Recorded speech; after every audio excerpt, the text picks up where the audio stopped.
Hi. It's so great to have you on the InRoads podcast. Thank you so much for being here. We met and absolutely, I think, had a kindred soul spirit connection from the very first time we had our conversation. You should also know that you are the second female to be on the podcast. And one of the things that I've loved most about your story, not just that you're a female, right? Even though we share that, but the idea that you have had so much, your perspective, not only have you been through so much, but your perspective on how things work at a larger level and interconnects goes so far beyond what you've done. And your ability to connect and interlace your visions and your experience and then your relationships with people, I think is a really unique attribute that you share. So I want to hear from you from the very beginning. Take me back to you being 5 years old. Gosh, that's a very long time ago. I think it's really interesting. I grew up in a time and space where I don't think that there was as much encouragement or belief that women could compete and achieve the same things that men could, right? So when I think back to being 5, that was the reality of the time that I grew up in. I didn't grow up in the US. I grew up in England. For me, I knew about myself that I didn't want to be a nurse. I wanted to be a doctor, right? I didn't want to do the roles that were typically female roles. You didn't want to be the flight attendant, you wanted to own the plane. I wanted to be the pilot own the plane, right? And that was always a really big part of who I was. Do you think that's nature versus nurture, or where do you think that came from?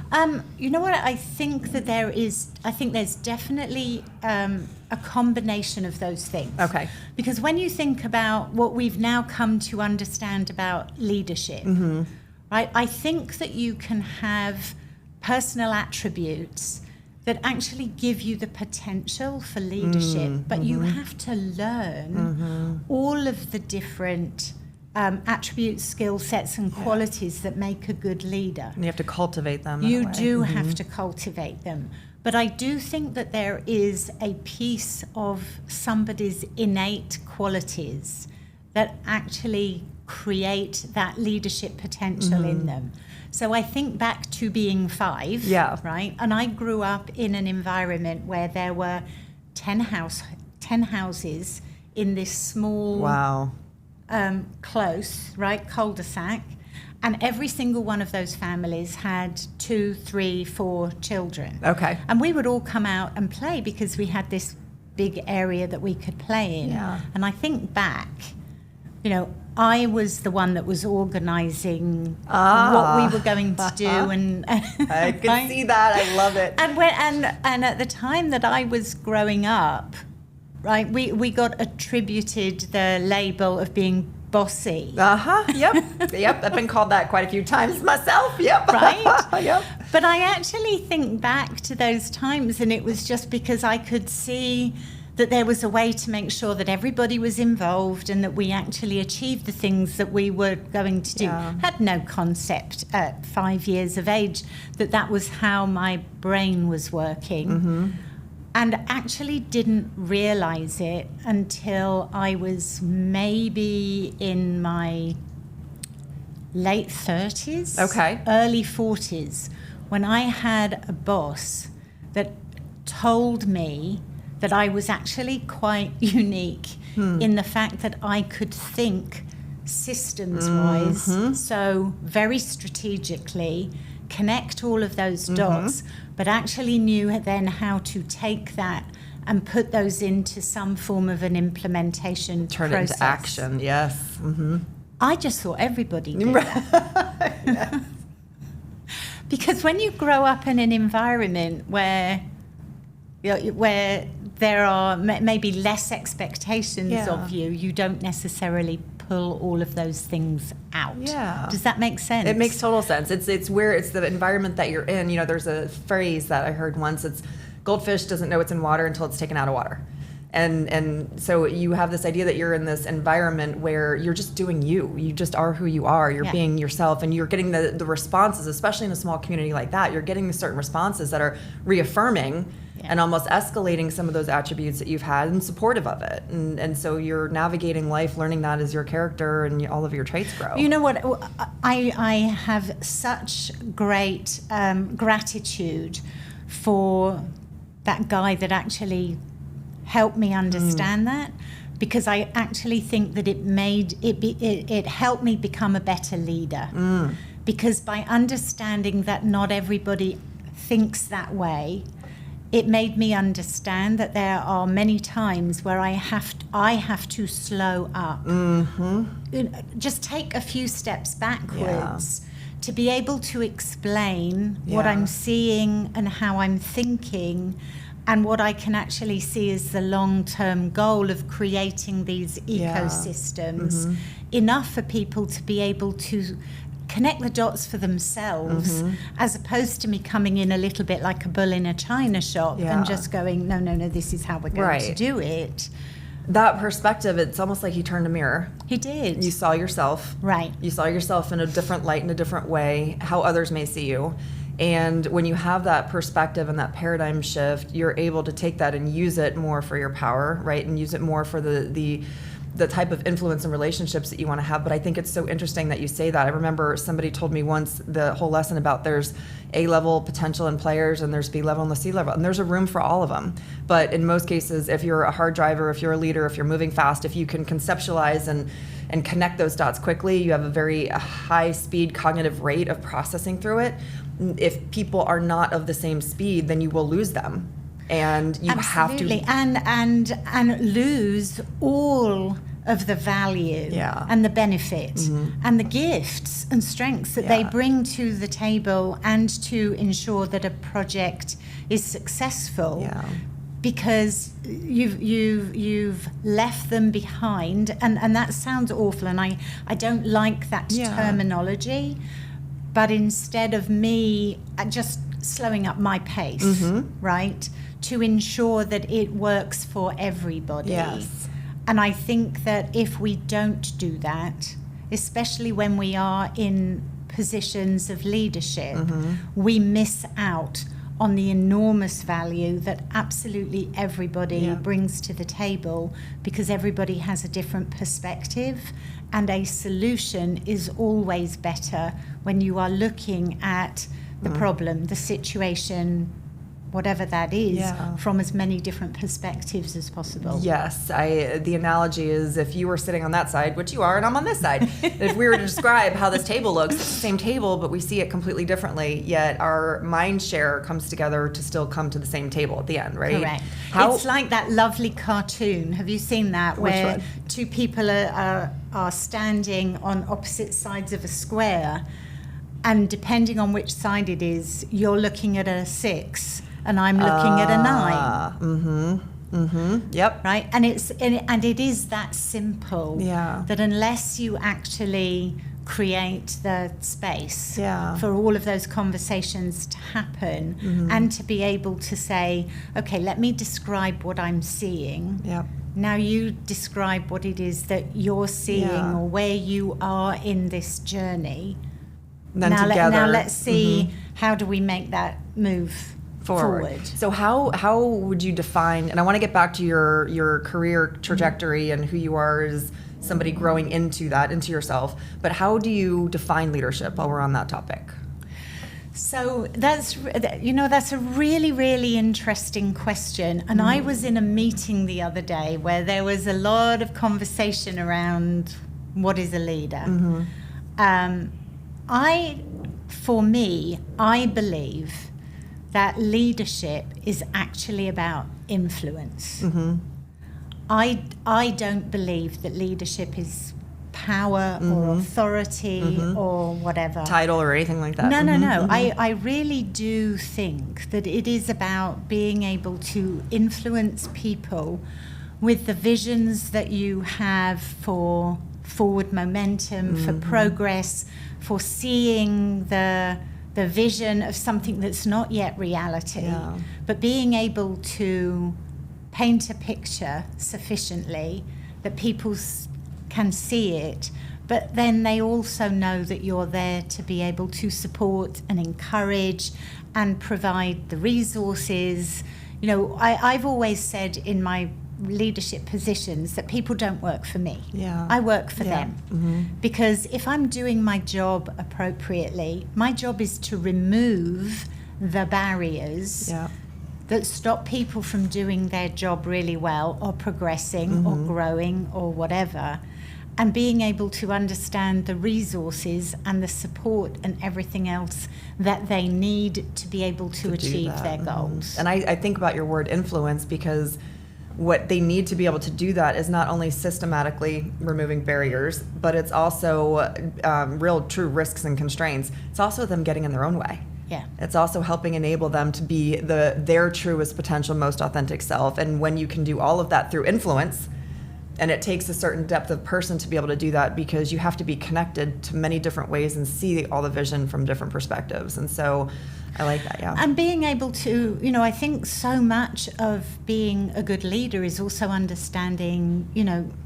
human psychology and what brings every individual to the place that they are in any moment in time or any chapter of their life, and understanding that we are all the products of so many different experiences or situations, the good, the bad, and the ugly. So true. And the then inputs, right. And being able to understand how those things manifest themselves in people's behavior or perspective or attitudes, but then also understanding that the people that we are also come at the workplace equipped to do different types of work. And I don't mean that in terms of, you know, like the skill job sets and the responsibilities, but how we show up at work. And it's one of the reasons why I love to keep learning.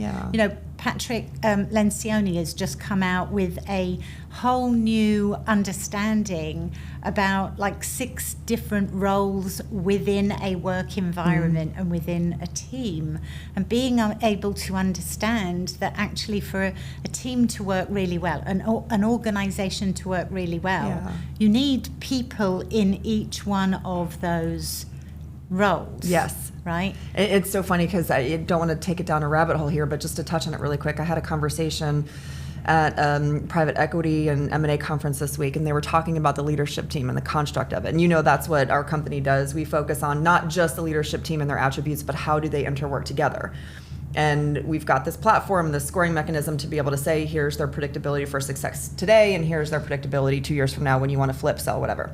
Say that to say, the way that people interwork, if you're too heavily loaded in one attribute or another, you are out of balance. And that sparked the conversation about diversity, because it's not just about gender, it's not just about age, it's about diversity of thought. It is. It's about diversity of attitude. It's about diversity of input. And that all comes from what you're saying is who we are. Diversity of innate skill sets. So if you've got somebody who is this amazing thinker, right, can actually, that constantly comes up with phenomenal ideas and how you know, we could do this and we could do that and we could do something else. Well, if you have that person leading an implementation team, right? They're very visionary. They are not in the what is happening today, tomorrow, and what is step A through Z. Right? So you need the people who know how to take a vision and actually create an implementation plan and realistic steps to be able to get it done. You also need people on your team that are the people who dot I's and cross T's and are going to be detail-oriented to ensure that not only does it get done, but it gets done with excellence. Yes. Right? I love that word, with excellence, yes. So it's how do you create, and for me, these are the things that are incredibly important for the work that I'm doing now, where we support early stage entrepreneurs. Yeah, so take us there. Take us so that everybody has context. So we went through, and this is where I derailed, and I'm going to bring us back just for a second. Take us through, how you got into what you're doing and what you're doing now and what your focus is, and then we'll go back to what the beliefs are around why that works and why you're so amazing at it. I think you're amazing at it. Well, thank you. I have been really fortunate in my career in that I have always been involved in something new. So innovation. Okay. And innovation can happen in any environment. So it can happen inside a large organization, or it can be a startup. So I have had the privilege of being involved in starting brand new companies where you're creating a whole new marketplace, as well as working for large organizations that have been really interested in how do they innovate doing the things that they do, or what is there that is an adjunct, a complement to what they're doing, but innovation.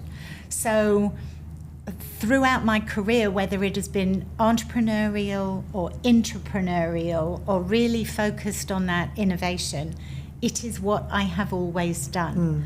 And I shared with somebody the other day, I am not the person that you would want to bring in to operate an existing, established, mature business, because it would drive me crazy. Yes. And I'm so happy that there are people that really enjoy doing that.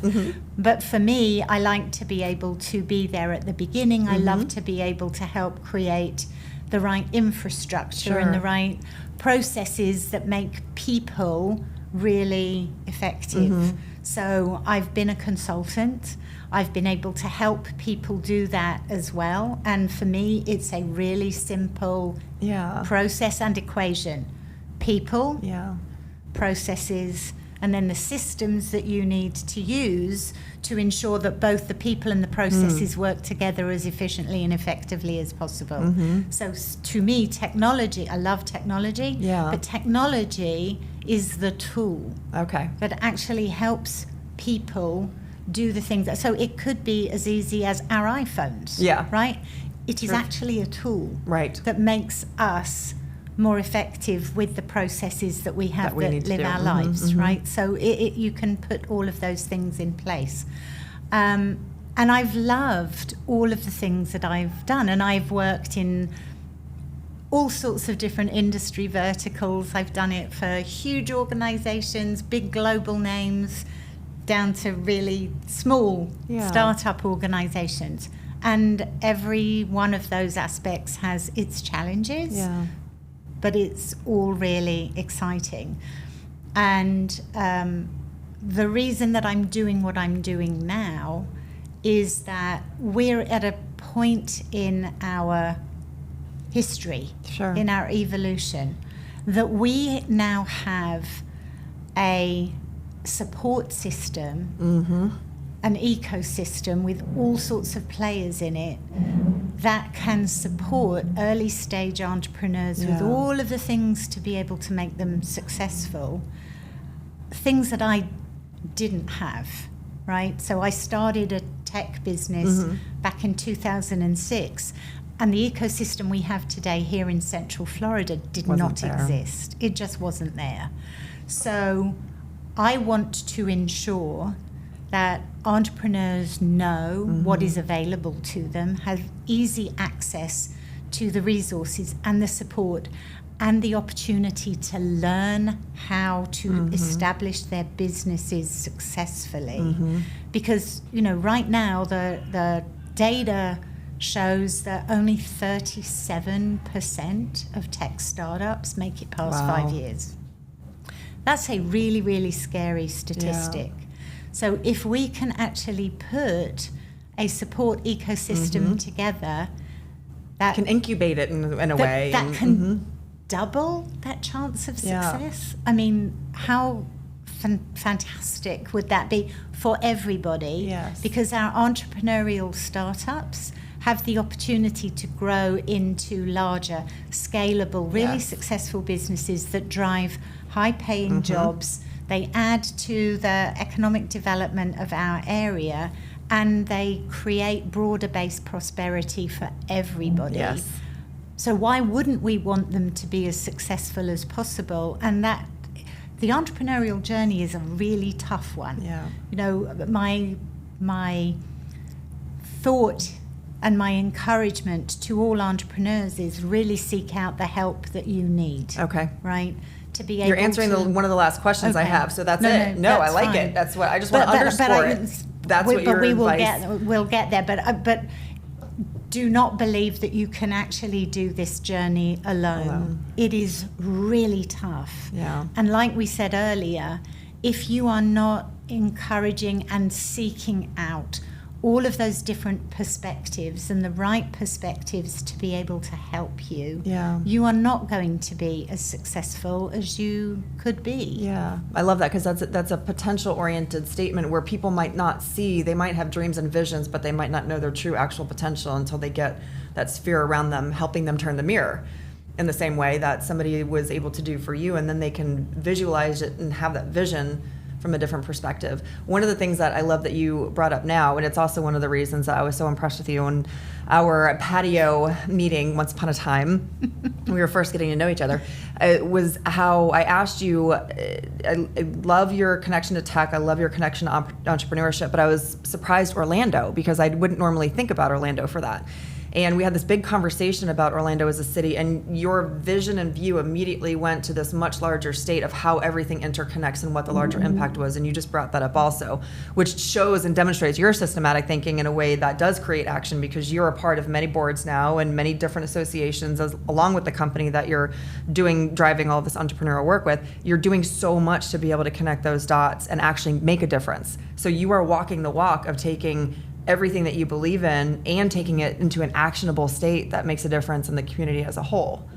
Yeah, and I think that we are at the right place at the right time here in Orlando. Yeah. I think that we've got all of the pieces of the puzzle for a really, for the potential for an incredibly important and valuable ecosystem for tech and entrepreneurship. I think it's just about being able to connect all of those pieces to ensure that they work as effectively and efficiently and beneficially as possible. And I'm not alone in the way, thankfully. I mean, if I was a lone voice out there espousing the value of putting an ecosystem together, and we might as well say no, we're all going to go home now. So I'm not alone by any means, but and it's why I want to work with the people that actually see the potential and understand the value to every individual that is connected to that ecosystem, but also how important it is for our region. Yeah. When you think about what we've got here and what we've had here, everybody thinks of Orlando in terms of travel and tourism, right? But we've had a modeling, simulation, and training tech industry here for 50 years. I mean, we're it, right? We are the center of all of those things. And we've got the opportunity to build on that and actually bring in even more of the tech side of things. I'm sure you've seen recently that, as a region, we've talked about being the meta center. And one of the reasons for that is that when you look at all of the technologies that make up the meta center, we have so many of them here in Central Florida. Talk about big logos, right? Is that we have the ability, but we need to be able to connect all of the different types and categories of organizations that can surround an entrepreneurial organization and have influence and support on their journey from being a startup to being a mature, established business, and hopefully even grow to be an enterprise level organization. And those influence spheres, circles, if you like, are many. And we need to be able to bring everybody that is part of those circles to bear to be able to support that journey. And I really do believe that with what we have here and who we have here, that we can actually do that in a way that will enable us to rival the already recognized and respected tech centers around our country. The other thing I love about the way that you think and the connection that we had was the authenticity and the genuineness of the journey and the reasons why and what we believe success to be and what it isn't. And when you connect those paradigms together and those spheres of influence and the networks, that's where the power really comes in. Absolutely. And that's where, you said you wouldn't want to be doing this or this wouldn't work. We're going to shut the lights off if we were doing this as a Lone Ranger. But the fact that life brings you people at the right time in certain places where each of us are living within our most authentic selves. We're paying attention to our intuition. We're treating people well. We're on our own missions, and whether it's passion or whether it's business related, whatever it may be, we're all a whole person. So it's a part of who we are to our core, and then we find each other and we connect. And we have done that, and we have done that with some other women. And it is, I'm really looking forward to all of those different groups and all of those different ideas coming together and the women's collaborative that we've talked about pulling together. And so I think that it's a great example, and you are a great example of living in that way. And I think back to how you and I connected. It was it was a mutual connection at Cromer, right? But I'd read about who you were and what you do and what you've done, and I reached out to you. We didn't get introduced from somebody else, but it was like reading about you and what you did. There were so many things that I was like, oh my gosh, this is what I'm interested in. This is who I am. These are the things that I'm interested in. That there was no reason not to reach out. What was the worst that was going to happen? Was that you were going to turn around and say, I'm sorry, I don't have time. Who are you? Yeah. But it's also a gut feeling, because there's, in the businesses that we are, people want something from you all the time. They're trying to sell something. They're trying to get you to give them advice. They're trying to do all kinds of things where you have to filter through. I remember seeing your message, and I remember there was such a genuineness to it, and it was an easy connect. And then when we did meet for the first time, I felt like we had been connected for a long time, and we covered a lot that day. And it was a short meeting, enough for us to follow up with the next one pretty quickly. We did, but we covered so much, and I remember us talking so much about the sisterhood and kinship and just that spirit of wanting to collect another similar soul. And we are from very different places, and that's okay. We've had very different experiences, but yet the fabric and the things that we believe in, I think, what brought us instantaneously together in a soulship kind of a way. And I'm so grateful. Grateful for that. Me too, actually. And I this is going to be an important piece of everything that we do going forward, because entrepreneurs come in all sorts of different shapes and sizes, and I want to ensure that this entrepreneurial journey that we are fostering and supporting is available to absolutely every type of entrepreneur.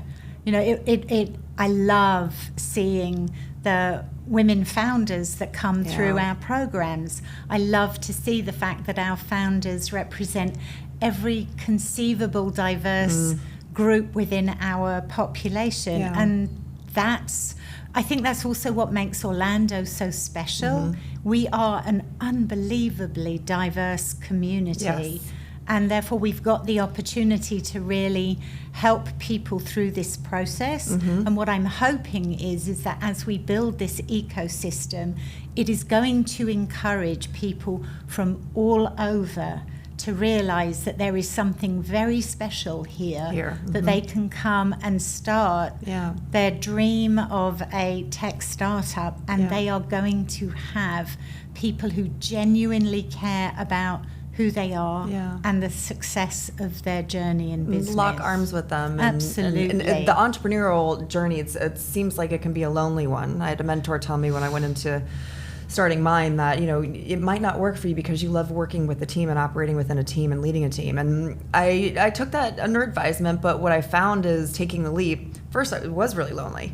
And then you do find this ecosystem, and whether it's people that are helping add into like vendor partners, or whether it's people that are a couple steps ahead that are willing to mentor, but then it's also the people that have been just entrepreneurs, industry agnostic, level agnostic. You realize you're not alone, and everybody in a sense does come together. I will also say, being from Orlando, you re-energized and almost shifted the way I saw it, because even as a native, I saw it as hospitality and tourism. And it is interesting when we had our conversation, how I started to see it in a way, not only is it viewed differently and do we have so much more here to offer, but how we can come together to change what that might be perceived at, not only within our own circles, but other people, to your point, outside of that. I love that. Going back to you, once upon a time, leading the masses in your cul-de-sac, what do you think those in that cul-de-sac that were with you would say about what you've done and where you are today? Gosh. I don't know, maybe, oh, well, yes, of course, you were always going to go and do your own thing. I've been such a learner all of my life that the opportunities that I've had to be able to learn something different or do something different, or, I think that was still part of who I was when I was, 5, 10, 15, whatever. And I think that you just carry that through. So I don't think that they would be necessarily surprised. Yeah. I mean, the fact that I'm somewhere in a completely different part of the world probably wouldn't surprise me. Well, I'm glad you're here. I am too. What is next for you?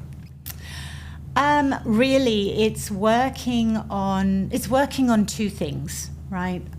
And simultaneously, because there is a synergy between the two of them. So I'm CEO of Stardust Studio. We're Central Florida's only non-profit early stage tech startup accelerator. Okay. So that's a really long mouthful. But you said it very eloquently. Okay, thank you. But what that really means is that we help entrepreneurs that have got tech-focused business ideas go from, I have an idea, helping them validate that their idea is actually a viable business, to being able to put the processes, the infrastructure, the pieces in place to ensure that business is in fact viable, that it is scalable, and potentially investable, because for a lot of tech startups, they don't have access to traditional funding sources, so they're going to go out after investment capital. And then we take them through a learning journey where they're learning the skill sets that they need, the business disciplines that they need to understand, the frameworks, the structure. Because, we were talking earlier, actually, about the fact that so many people who are entrepreneurs don't think about putting the strategy together for what's going to happen at different phases of the development of their business. And scalability. And if you don't understand that strategic development piece of it, there is a really good chance that you will end up plowing time and money and effort into creating something in those very early stages that then become redundant, and you end up almost having to throw it away and starting again. And whether that is actually the development of your technology, or whether it is putting a finance or an accounting system in place, or whether it is not having a people strategy, so therefore you're just adding people in, as and when you think you need it, but without a really well thought through strategy. All of those things can actually either derail your business. They are part of the 20 reasons for failure. Wow. And we've mapped our 3 accelerator programs to address and mitigate to counter all that. 20 of those reasons, so that it's giving people the opportunity to give themselves the greatest chance of success. Whether people come in and learn the things that they do and then choose not to implement Sure. them, I can't do anything about that. Yeah. But I can at least ensure that everybody that comes through our accelerator not only has the ability to learn, but they also have the ability to connect with the right advisors, coaches, mentors. Yes. Because if you ask something of the wrong person in the environment that you are working in, it can be as dangerous as That's not so asking true. anybody. Oh, that's so right? true. So being able to do that and being able to connect them to the right resources. We've talked about women founders, diverse founders. Typically, we know that they don't have the same access to money, right, to funding. I had a conversation with an IP attorney recently. 7% of their nationwide cases for entrepreneurs are women. 7%. Which is, I know, it's very, very scary, right? So how do we, and this is the growth piece for us, is ensuring that no matter who comes through our accelerator program, that we actually have the right resources, the right learning, the right support that they need for who they are and their business. Yeah. And then working as equally hard about helping Orlando create this amazing tech and entrepreneurial ecosystem, because neither of those two things will be as successful or as valuable without the other. So if we give people the right foundation very early, right? You think about the stages of an entrepreneurial journey. Sure. Idea, startup, early stage growth, growth and scale, and then enterprise and established level.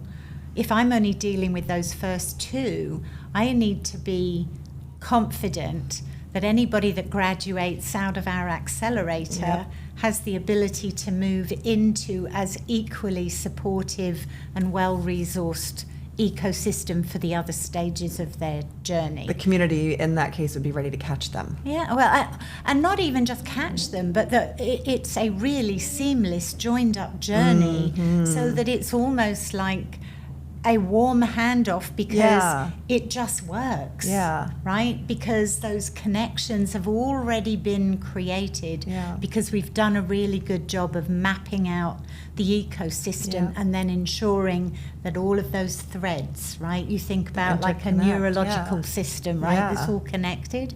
That's what it needs to be. Well, I've never said this on the show before, but I want to bring you back in a year and I want to hear how much of an impact that this has been. You are the person to be able to do this, not just for Orlando, but for the tech hub, for women. There's so many different aspects that you talk about the handoff, we talk about catching, but you're lifting. You, Dawn, you are doing the lifting. And so I can't wait to talk to you in a year and see what you have lifted from all of that strength and everything that you are carrying and pushing. And I'm just so grateful to know you, and I appreciate the inspiration that you've been for my journey as well. Well, thank you. And I'm honored that you invited me here. And I know that we're going to have lots of conversations outside of this, and that you're going to be part of creating this amazing ecosystem. So thank you.